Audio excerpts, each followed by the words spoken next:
రామోజీరావు గారి మరణం పట్ల నా హృదయపూర్వక విషాదం తెలియజేయటంతో పాటు వారి మృతికి నా సంతాపం తెలియజేస్తుంది. వారి కుటుంబానికి నా ప్రగాఢ సానుభూతి. రామోజీరావు గారితో సుమారు నాకు ప్రత్యక్షంగా 1983 నుండి అంటే సుమారు 42 సంవత్సరాలకు పైన అనుబంధంతో పాటు వారితో అనేక సార్లు ప్రత్యక్షంగా చర్చించేటువంటి అవకాశం వచ్చింది.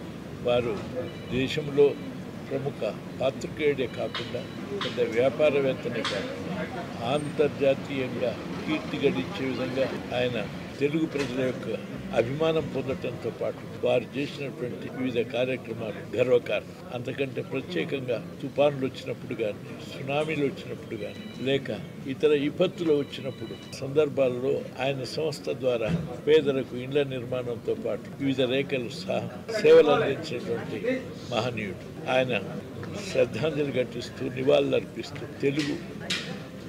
తెలుగు రాష్ట్రంలో ఆయనను స్ఫూర్తి పొంది ఆ విధంగా ఓ నిర్వాణ దక్షుడిగా, ప్రజాసేవకుడిగా నిర్వహించేటువంటి ప్రతి దాంట్లో ఓ ప్రత్యేకత స్థాపించి అనేక మందికి.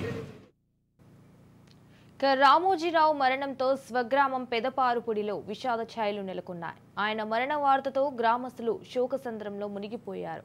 మరణ వార్త వినగానే రామోజీ ఫౌండేషన్ సభ్యులు, గ్రామస్తులు హుటాహుటిన హైదరాబాద్ బయలుదేరారు. గ్రామస్తులంతా జోహార్ రామోజీరావు అంటూ గ్రామ సెంటర్లో నినాదాలు చేశారు.